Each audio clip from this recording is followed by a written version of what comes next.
Nakiusap naman si Senador Christopher Bongo sa sambayanan na magtiis muna habang inaantabayanan ang magiging pasya ni Pangulong Rodrigo Duterte at ng mga health experts kung dapat bang malift ang enhanced community quarantine o mas palawigin pa ito pagkatapos ng April 30 dahil sa COVID-19. Sinabi ni Go na sana ay hindi masayang ang 35 days na ECQ ng mga tao at naunawaan niyang marami na ang naiinip dahil maging siya ay gusto na ding lumabas para gawin ang nakasanayang pakikisalamuha sa taong bayan. Ayon kay Go, totoong lumalabas na marami na ang recoveries pero mas mahalagang wala na sanang maitalang death toll kung saan gagaling ang lahat ng pasyente. Tiniyak ni Go na walang ibang plano ang gobyerno kundi para sa kapakanan ng sambayanan. Kaya hintayin na lamang ang lahat ang magiging pasya ng Pangulo habang dapat pairali ng social distancing, manatili sa loob ng bahay at huwag nang labagin ang mga protocols. Dagdag pa ni Go na mas mahalaga na pairali ng disiplina at sumunod sa mga advisories ng mga otoridad. Ano nangyari ngayon? Nasa yung tatay nyo? Tulog? Kumbaga sa isang pamilya, ipalagay natin yung bansa natin isang pamilya, di ba? Yung tatay nyo, walang kwenta, kaya yung nanay ninyo, siya ngayon yung, tingnan nyo, siya ngayon yung, ayan, nagtatrabaho, yung tatay nyo nakakulambo. Kumbaga yung tatay nyo, batugan. Di ba? Yung tatay nyo ngayon parang kung sa pamilya, di ba? Palamunin. Yun ang labas ngayon, di ba? Yung linilugaw niya, ayun, mahataw siya, oh. Ilang milyon na yung, yung donation, ilang milyon na yung donation niya. Yung bilyon na pondo parang hindi nakita, pero yung milyon na donation na kay Vice President, ang dami na kinabang, di ba? O, diba? Hindi na lang hindi pa kayo kinilabutan doon sa mga DDS na to. Talagang mga walang utak, mga walang puso. Hindi man lang natouch yung puso nyo sa ginagawa ng Vice President. Sa mga nagtitiwala sa Vice President, hindi pa kayo kinilabutan doon. Nasaan yung mga DDS? Ano nagawa nyo ngayon? Ngayon sa DDS na magkaroon sila ng puso at utak, tatanggulan nila yung tatay nila. After nung term ng tatay nyo nga na kayo, hindi, yung maiwan na damage sa atin, it will take a years, di ba? Yung utang, mula kay Marcos hanggang ngayon, hindi pa nababayaran. Additional bawat may utang. O di ba, hindi pa lang kayo. Magkautak naman kayo minsan. Alam nyo, dumating na sa punto na hinihiwalayan ako ng aking asawa. Dahil sabi na babaliw na ako. Pero kinausap ko po ang aming may bahay hanggang sa naunawaan niya. Sabi ko, ibibigay ko lahat kung ano meron ako. Ako po ay nagbenta ng worth 40 million na bahay. Yan lamang po sa isang malaking subdivision. Na yun po yun ako yung nauubos ko. At yung pong iba kong savings, inuubos ko na rin po. At kinausap ko na rin po yung ibang mga business partner ko na ililiquify ko po lahat ng aking pera ipamimigay ko sa tao. Wala po akong intention tumakbo sa politika. Ang tanging layunin ko lang po kung ito po yung paraan para hindi po matuloy yung tinatawag na chaos o to avoid any possible dark ages to come. Ngayon po, sir, ang nangyari is tag-challenge ako. Yung iba ko nagalit sa akin, nayabangan sa akin. Meron pa nga mga kapitbahay ko na mga malalaking tao sa lipunan na pinipilit nila akong makasuhan. Pero nakita po nila, sabi ko, Panginoon, ikaw na lang bahala sa akin. Ayun po. Maraming salamat po sa inyong papuri. Pero sana po, bago niyo po ako purihin, ang papuri po ay sa Panginoon. Ako lamang po ay bridge of blessing. Isa lamang po ang katwiran ko. Binigay sa akin to ng Diyos nang wala akong hirap. At kung kukunin niya para sa mga maliliit nating kababayan, ibibigay ko po. Dahil nalalaman ko na wala pa ho ako sa kalagitnaan ng buhay ko. Na kung sakaling maubos lahat to, nangyari ang kalooban niya, bubuksan niya ang durungawan ng grasya para sa aking tahanan. At ngayon po ay nangyayari na. Maraming salamat po sa inyong lahat, mga sumusuporta sa akin. Kayo po ang buhay. Kayo po ang nagbigay buhay sa akin para tugulan ko ang mga ito. Nakatakdang maghain ngayon ng panukalang batas si Senador Manny Pacquiao na tatawaging New Normal Act. Layo ng panukalang batas na magsilbing code of conduct sa mga mamamayan tuwing magkakaroon ng health emergency, katulad na lamang ng pagkalat ng coronavirus disease 2019. Sa ilalim ng New Normal Law, sinabi ni Pacquiao na magtatakda ng standard hygiene at social distancing protocols na dapat sundin para maiwasan ang paglala ng sitwasyon at hawaan. Magkakaroon na rin ng patakaran sa pakikisalamuha sa iba pagkatapos ng implementasyon ng Enhanced Community Quarantine. Naniniwala si Pacquiao na hanggat wala pang natutuklasang gamot kontra COVID-19, malabo pang makabalik sa normalang pamumuhay ng sambayanan. Mga kababayan, meron po kaming special na announcement patungkol sa mga pinagandahan at pinagpaplano ng inyong pamahalang lungsod upang kaharapin sama-sama tayo na labanan itong lumalalang sitwasyon ng COVID-19 virus sa ating lungsod. Mga kababayan, halos humigit kumulang 6 na linggo na po tayo na under the ECQ. No? At marami na rin tayong napagdaanan, marami na rin mga polisiya, marami na rin mga at least konting ayuda na binibigay ang pamahalaan. At napalaki ng panahon at resources na ginugugol natin sa ating mga healthcare facility upang tugunan ang mga nagkaroon ng contagion or infection nating mga kababayan. At patuloy itong lumalaki at pinalalaki ng inyong pamahalang lungsod. At nang sa ganoon ay kung sakali talagang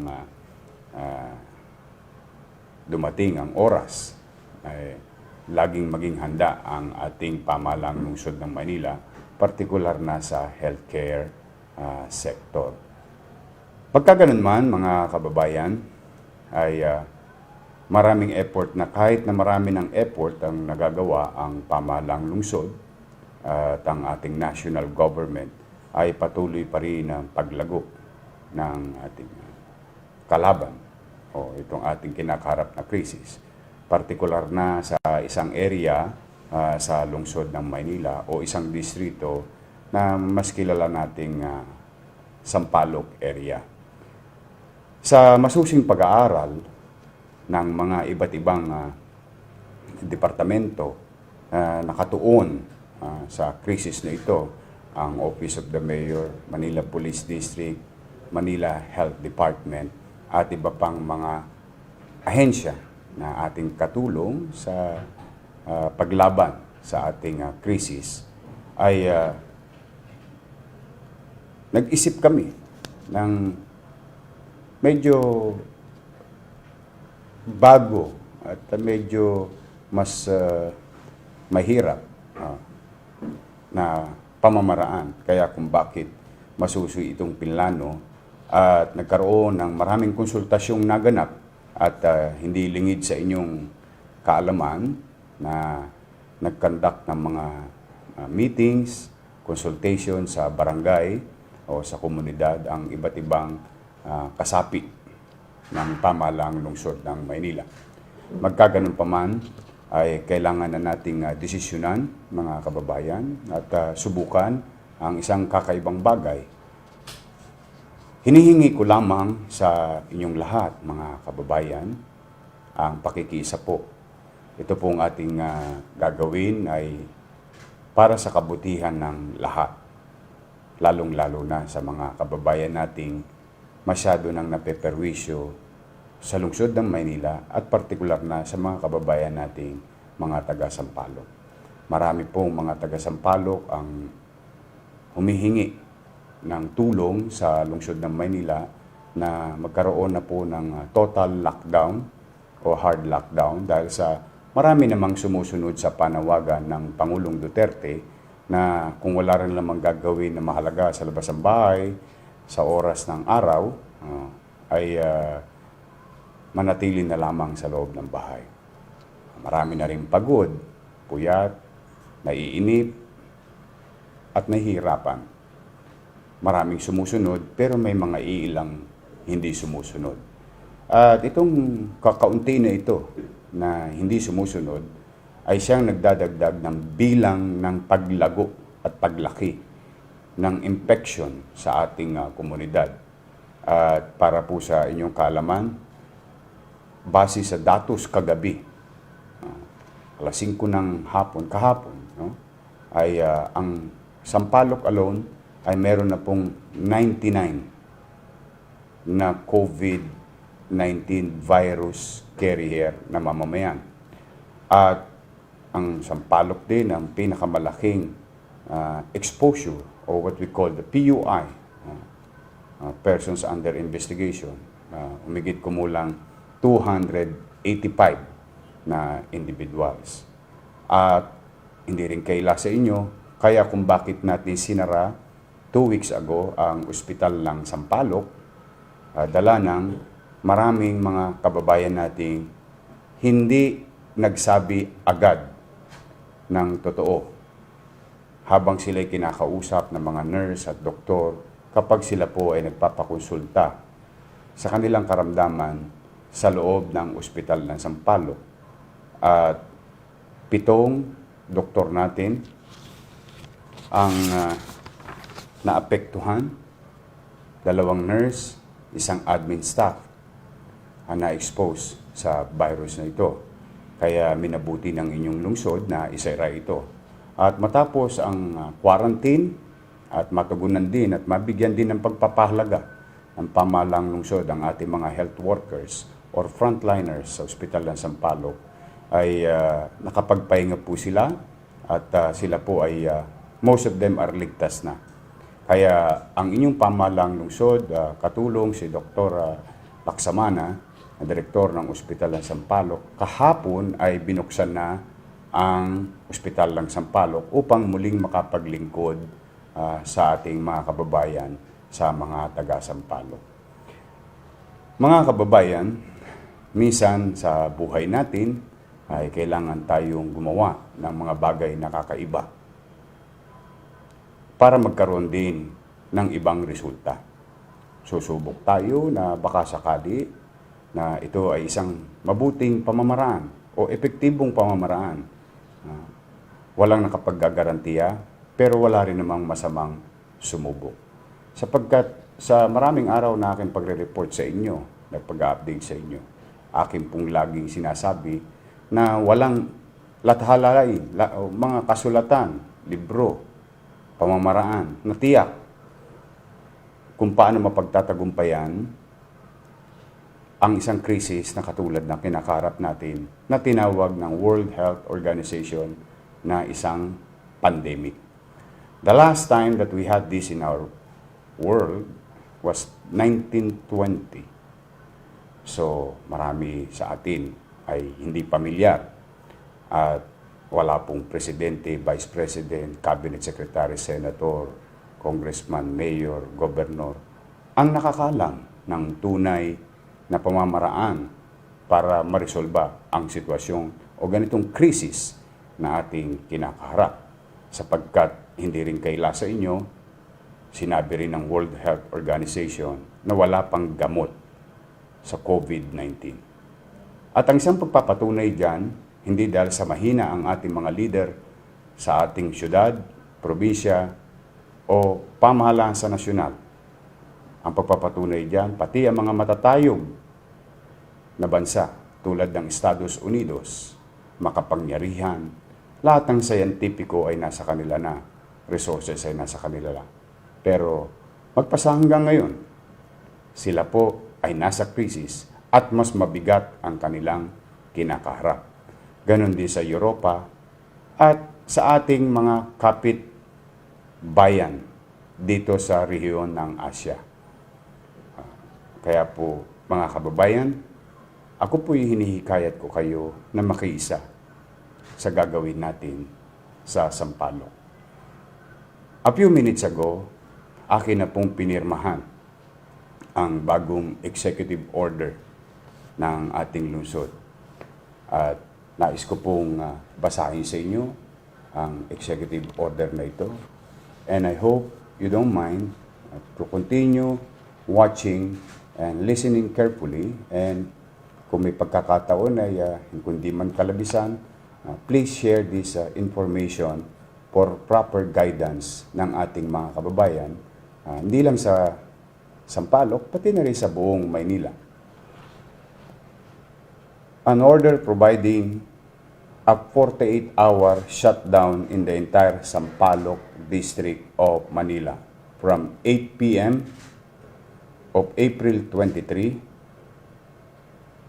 2020 until 8 p.m. of April 25, 2020 for purposes of disease, surveillance, verification, or testing and rapid risk assessment in relation to COVID-19.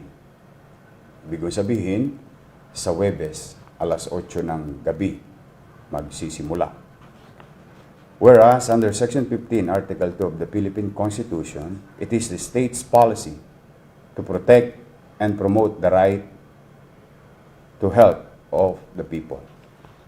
Whereas Republic Act RA 11332, otherwise known as Mandatory Reporting of Notifiable Diseases and Health Events of Public Health Concern Act, provides that the state shall endeavor to protect the people from public health threats through the efficient and effective disease surveillance of notifiable diseases, including emerging infectious diseases, and provide an effective response in compliance with international standards. Further, the state recognized public health emergency as threats to public health and national security.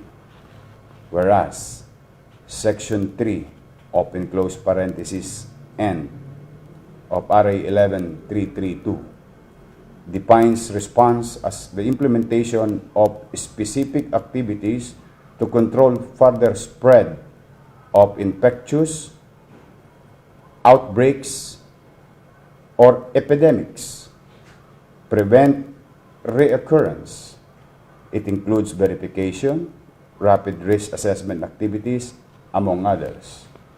Whereas Section 6, open close parenthesis E, RA 11332 provides that DOH and its local counterparts have the statutory and regulatory authority to enforce, among others, rapid containment, quarantine, and isolation, disease prevention and control measures, and response activities for events of public health concern.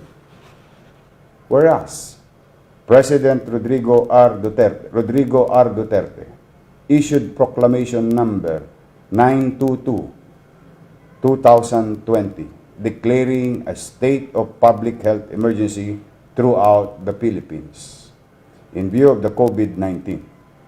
Under Presidential Proclamation Number 922, the spread of COVID-19 was considered as an emergency that threatens the national security. This declaration capacitated local government units to immediately act to prevent loss of life, utilize appropriate resources to implement urgent and critical measures to contain or prevent the spread of COVID-19, as well as to mitigate its effect and impact to the community.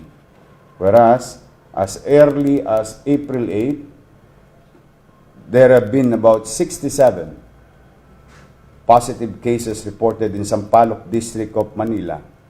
On April 19, these numbers continue to rise with a total of 98 positive cases and 158 suspected cases in the area. Whereas, under Section 455 open close parenthesis letter B, open parenthesis number 1, open and close parenthesis Roman numeral number 7 of the Local Government Code. The city mayor is empowered to carry out such emergency measures as may be necessary during and in the aftermath of man-made and natural disasters and calamities. Now, therefore, I, Francisco Dumagoso, by virtue of the power vested in me by law, in order to contain the spread and mitigate any adverse effect of COVID-19, hereby orders the 48-hour shutdown, or mas madali nyo maintindihan, hard lockdown, from 8 p.m. of April 23 until 8 p.m. of April 25 of 2020 of the entire Sampaloc District of Manila for purposes of disease surveillance, verification or testing, and rapid risk assessment as the city's response measures to the imminent danger posed by COVID-19 to the said locality as well as the entire city. During the shutdown period, all residents of the said district shall be strictly confined to their residence and are prohibited from going out of their houses except the following. A. Health workers residing in the district such as doctors, nurses, hospital, clinic aides, and laboratory and dialysis technician during a health-related emergency. B. Officers and members of PNP, AFP, PCG, and government workers rendering emergency frontline services, border control, and other critical services. Letter C. Service workers who are working in pharmacies, drugstores, and death care service establishment. Letter D. The officers of barangay, chairpersons, barangay secretaries, barangay treasurers, kagawads, and the executive officers, o mas kilala natin as XO, yung head po ng mga tanod. Letter E. Workers in the media industry, duly accredited by the Presidential Communication Operations Office and IATF. All other commercial, industrial, retail, institutional, and other activities not mentioned in the above exemptions in the said district shall be suspended within the specific or specified period of the shutdown. Further, pursuant to the power of operational supervision and control of the city mayor over Philippine National Police, units in their respective jurisdiction, station commanders of police stations in the said district are hereby directed to employ and deploy officers and personnels in strategic location and areas in the district necessary for the effective implementation of the shutdown as identified under the approved concept of operation. This executive order shall take effect immediately. Signed by yours truly. Kaya po mga kababayan, Yan po ang nilalaman ng ating executive order. I hope malinaw po sa ating lahat. Kaya po inagahan namin ang aming announcement para nang sa ganoon ay magkaroon kayo ng mga preparasyon. At ang inyong lingkod naman, meron pa tayong mga a few thousands individuals or families that needs to be addressed today and tomorrow. And I hope 2 days is enough for you to prepare for the shutdown or hard lockdown of the entire Sampaloc on Thursday. Ulitin ko po, no? Huwebes hanggang Biyernes. Wala pong lalabas ng bahay. Kinakansela po namin ang lahat ng inyong mga quarantine pass na ginagamit sa araw. At hinihikayat po namin kayo na bilhin nyo na ang inyong mga gamit ngayong araw na ito, bukas o sa Huwebes ng umaga. Dahil pagdating ng gabi, ay tayo na po ay magpapatupad. Kapag hindi po kayo napapabilang sa mga exempted, ang isang konsiderasyon nyo, hindi po kayo pwedeng lumabas. At kung sakali na meron namang lalabag pa rin, kayo po ay aming dadalhin sa isang holding facilities. Instead, nadali namin kayo sa mga jail room ng mga presinto at baka makahawa pa kayo sa aming mga pulis at sa aming mga nakakulong sa mga jailhouse ng aming mga presinto. Kayo po ay ilalagay sa isang sports complex. Sama-sama kayong ilalagay doon at mananatili kayo doon hanggat epektibo po yung ating executive order. Ayaw po natin gawin yun sapagkat hindi naman po mahirap ang ipinakikiusap sa inyo ng pamahalaan. Alam ko pong gusto nyo nang makaahon sa kinalalagyan natin ngayon sa pagkayamot, pagkainip, at alam kong gusto nyo nang bumalik sa normal at umpisa nang makapagtrabaho. Sa aming pong palagay, sa masusing pag-aaral, at sa maliit naming kaalaman, isa ito sa mga makakatulong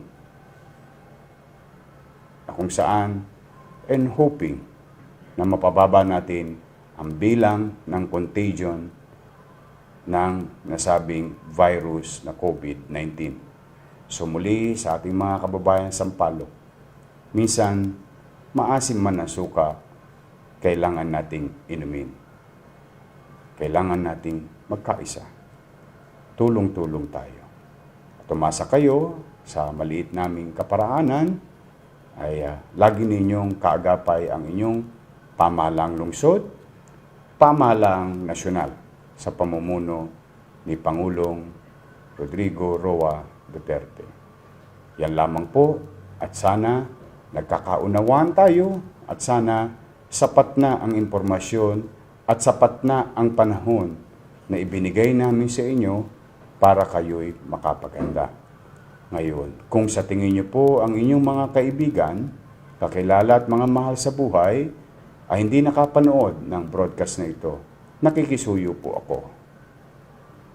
Please share it to them. And please watch the entire broadcast for proper information dissemination and guidance of everybody. So muli, sa inyo po, nananawagan po ako. Katulad ng panawagan ng Pangulo, solidarity o pagkakaisa. Kaya po natin ito.